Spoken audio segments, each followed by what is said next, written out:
With him, he brought winds of change, unity and division. Enemy fought beside enemy, brother against brother.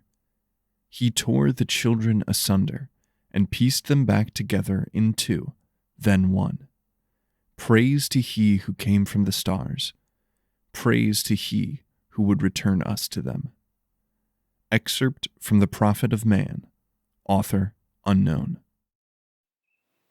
The sun, or rather, suns, had almost tucked themselves behind the distant mountain range when Maine and Kelra led John and their direboar into the large clearing that held their village.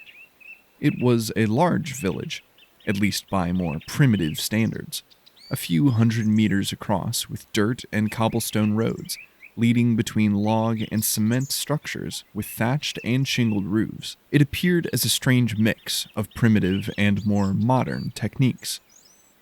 People filled the narrow streets, talking to neighbors and shopkeepers. Children ran around, chasing strange dog-like animals. What looked like red tufts of fur or perhaps feathers sprouted from the tops of their backs and heads, sloping down to its narrow muzzle. To John's surprise, the small creatures' mouths opened sideways, splitting their faces down the middle. It was an unsettling sight, but he supposed he shouldn't be surprised after everything else he had seen here. As they moved through the cacophony of strange, mismatched houses and faces, they drew a number of strange looks and glances. Kelra stopped to speak to a few locals, but John couldn't overhear her. All the while, Maine stared onward with nervous intent. She whispered under her breath for Kelra to hurry, as she cautiously took in the skeptical looks and glances they received. John pulled his hood tighter over his face, as if it could shield him from the unwanted attention of the passerbyers. However, it could not. He stood a good head taller than the tallest man he saw. He hoped Kelra's claim that he looked similar to a member of one of the northern villages was true. Part of him wanted to cast off the cloak and reveal himself for who he really was. Perhaps he could teach them about technology and society, lessons they seemed to have forgotten. But if what the sisters said about the priests of the new gods was true, revealing himself may cause more harm than good. The last thing he wanted was to cause conflict among this people. But what was he supposed to do? His entire goal and mission had all but unraveled at finding humans on this planet. With his ship gone, there was no way of relaying his findings back to Earth. If that was even possible, given Pine's grim theories about what may have happened to them. He was trapped in a strange world, among strange people, with no clear direction ahead of him. He decided that finding answers as to how this people came to be here was his only route forward.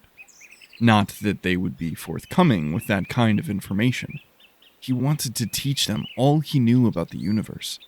But would they even listen? Perhaps it was naive of him to even believe that he knew more about such things than they did. One thing he did know about, however, was ships. Maybe planting these primitive people with dreams of spaceflight was a bad idea, but he needed purpose. John's eyes rested on those of a hooded man standing behind the growing crowd of onlookers. Blank eyes stared back at him, but the corners of his mouth lowered in a confused frown. Kelra finally relented to Maine and rejoined them, sensing their urgency, and hurriedly led their group to a small, thatched wooden building. More of a barn than a house. Maine entered first, leading the direboar behind them. Kelra and John followed. It was a barn. There were several large piles of thin white hay dotted around the small shelter, with a feeding and watering trough to one side. Maine untied the lead that was wrapped around the boar and let it free. It immediately went to nearby food and began to eat. Maine picked up the baskets of what they called mysel and exited the barn, walking to a larger building nearby. Perhaps you should remove your armor. It would be best to avoid any unwanted attention right now, Kelra said. John hesitated. Besides the obvious statistical and life support advantages of his flight suit, It was now his only reminder of home. With his ship nothing more than a crater at the bottom of a cliff, it was all he had. His brow furrowed as he pulled off the tunic and unslung the mag rifle from his shoulder and set it against a support beam. She's right. It does make me stand out a bit.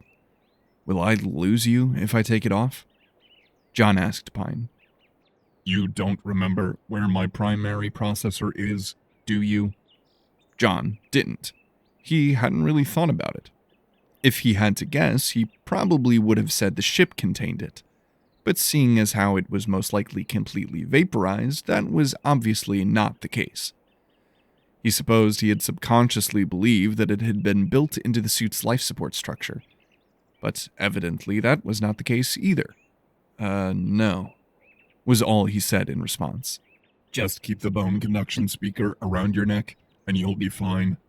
The main display of the command bracer can detach and be worn as a watch, too, if you want any additional functionality.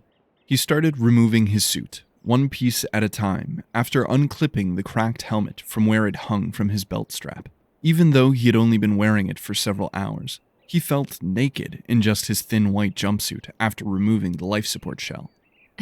That too, Kelra said, glancing mischievously at his jumpsuit. He gave her a startled look in return. John motioned for her to turn around, which she eventually did with a giggle. He stepped behind the thin support beam, not that it would offer much cover. He unzipped the jumpsuit down the front and stepped out of it. Just in his skivvies, he reached for the discarded tunic right as Maine entered the small barn. He froze as their eyes met, both wide with surprise. It wasn't like he was actually naked, but he was very uncomfortable, and he had no clue as to what these people's ideas of modesty included. She quickly threw a bundle of gray and brown fabric at him, much harder than she needed to, and quickly turned around and stomped back out. Kelra turned around, roaring in laughter. He quickly unfolded the bundle of fabric, revealing a loose overshirt and what looked like a poor approximation of a plain gray kilt. He hastily put on the clothes as Kelra reached out to the beam for support as she continued to laugh. The look on her face, she managed to say through laughs. Aw, your heart rate is increasing. Is someone embarrassed? Pine chided. Yeah. Shut up. Both of you. Kelra handed him the tunic he had on earlier, still giggling. He put it on and then stacked his suit and rifle near a pile of hay and covered it over. Kelra nodded at him with satisfaction, then led him out the door. Maine was waiting outside, back against the wall, eyes still wide with horror. When Kelra saw her, she doubled over with laughter yet again. Maine shot her an angry glance, then stalked off into the nearby building. Kelra regained her composure and then followed her inside, motioning for John to do the same. She stopped him abruptly with a hand to his chest as he entered, then whispered conspiratorially in a soft voice. Perhaps we should tell people you don't speak. The Northerners speak differently from us, but not that differently. He nodded after Pine translated. Then he hiked the hood of the tunic up around his neck to hide the headphones, just in case. The interior of this building was much nicer than John had come to expect. The floors were stone, and they even had fur rugs across it at various places. The walls were still bare, but several pieces of rudimentary furniture dotted the open floor plan. A sturdy wooden table with 4 chairs around marked the center of the room, and shelves and thinner tables against the wall acted as a kitchen. A staircase to the right of the room led up to a second floor, where light from candles spilled down the steps. Maine was already sitting at the table, her arms crossed, while another older woman was tending to something by the kitchen counter. The stairs began to creak as a heavy foot fell down on them. John watched as the burly man descended the stairs, a mug of something in his hands. He froze halfway down the steps as his eyes met John's. He slowly lifted the mug to his bearded face and took a large sip, never breaking eye contact. Mom, Dad, this is John. He's from one of the northern villages. We ran into him while we were out gathering. Kelra said as she motioned towards him. "Nice to meet you, John," the man said, still not breaking his gaze. John started to open his mouth to respond before Kelra interjected. He can't speak. Maine glanced at Kelra confused. John simply closed his mouth and offered his hand for a shake. Hopefully that was something they did here. The large man continued down the stairs and took John's hand. "Well, I'm sorry to hear that, John. We don't have much to offer, but you can bed down in the barn if you need a place to stay." Kelra looked towards John with a smile. John smiled back and bowed slightly to her father in thanks. The mother had turned from her cooking and was looking at John with a weighing glance. She quickly wiped her hands on her apron and motioned for him to sit before returning to preparing their meal. The father grabbed a stool from the corner of the room, placing it at the table and sitting atop it. John took the seat the woman had motioned to, and Kelra sat beside him. The rest of the evening passed by with relative ease. The sisters told their parents about finding John in the woods, leaving out the part about him being a spacefaring explorer from another world. They explained that he was traveling south to visit a friend when he had gotten lost. A reasonable story, John assumed. The food was different. There was meat and various vegetables that he didn't recognize, but everything tasted normal, from what he remembered, anyway. The odd thing was the misel. They had oven-dried out long strings of it, and then boiled it, producing something similar to the old Earth food known as spaghetti, but the texture and taste was off. It gave him a strange sensation when eating it, like when something is spicy and it opens your sinuses and pores, but different, and there was no spice. Or maybe it was more like when your ears clogged and popped from pressure differences. But what was being opened or popped was further up in his head, and felt less like a physical reaction and more of a mental or even emotional one. He couldn't understand the reaction, but he didn't like the feeling. After the meal and sitting around their hearth fire for a while in relative silence, the story of him being mute wasn't a great motivator for conversation. Kelra and Maine's father asked Kelra to help John get settled into the barn, which she happily obliged.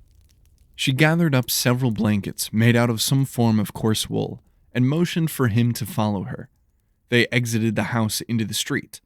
It was dark now, and the flickering light of fires and ovens through people's windows was all the light that could be seen, unless someone were to look up, that is. Above them, in the infinite darkness, was a vast array of stars and constellations that John had never seen before.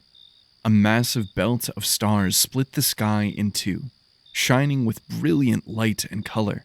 He felt as if he was the first person to look at these stars from this perspective. Even though he knew that wasn't true, the scene filled him with awe. Do you see the stars like these where you're from? Kelra's soft voice asked, breaking the silence. "We have stars," he said, "but not like this. It's hard to see them from the surface because of light pollution and, well, pollution. But when I'm up there, it doesn't quite look the same. Maybe it's something about the atmosphere. But even the glimpses I did get from clear, dark skies back home couldn't hold a candle to this." A sense of melancholy overtook him as he looked up into that infinite sky. He wondered if one of those stars was the sun he had known all of his life. He wondered if anyone on Earth was staring up into the sky and seeing him. He wondered if there was even an Earth at all anymore. Most likely, he would never know. It is very beautiful. John tore his eyes away from the sky and looked at her. Yeah, it is. She smiled back at him and walked towards the barn. She led him back into the dark building and set down the pile of cloth she had carried in by the large pile of hay that he had buried his gear under. "Thank you," he said to her, and she nodded in response. She lit a small covered lamp that provided a dim orange glow across the dirt ground. He laid out the blankets atop a thin layer of hay that he had spread out. It wouldn't exactly be comfortable, but it would be better than laying on the cold, hard ground. He turned around once he had finished to see Kelra sitting on a stool nearby. Is there anything else you need? She asked. No, I don't believe so. You've all been more than kind. She smiled and then leaned forward, placing her chin in her hands, with her elbows atop her knees. What do you plan to do? Asked Kelra. I don't really know. I can't hide what I am forever. I need answers, Kelra. I need to understand this place. Your home, your people. I'm an explorer. That's what I do. It's what I have to do, I think. Her eyes fell as she spoke again in a sad voice. What if you don't like what you find? John walked over to her and lifted her chin, her eyes meeting his. I have already found more than I could ever have expected, and it's amazing. But exploration isn't just about finding what I hope for. It's about finding the truth and understanding that truth. Her eyes fell once again. What happens when you find this truth? She asked. John chuckled. I don't think it's that simple. An explorer's job is rarely ever finished. Then will you leave? He thought of his next words carefully. Eventually, perhaps. If that's what I need to do to find the answers I seek. I don't want you to leave. John's breath caught. Where was this coming from? This girl barely knew him. My people are being slowly torn apart by the priests as we struggle to survive. She quickly added. You are the first new thing that has happened here in years. If you truly are a messenger from the old gods, then maybe you can reunite my people. He knelt down in front of her. I don't know if I am this messenger like you say. I know very little about your people and your beliefs. But I will do everything I can to help you. These priests seem dangerous, and I have knowledge and technology far beyond them. I will do whatever I can. Her eyes gazed deeply into his. Do you promise? She asked. I do, he answered with a smile. Now I should really get some rest. We can talk and figure out what to do more tomorrow. She nodded and then stood up and walked towards the door.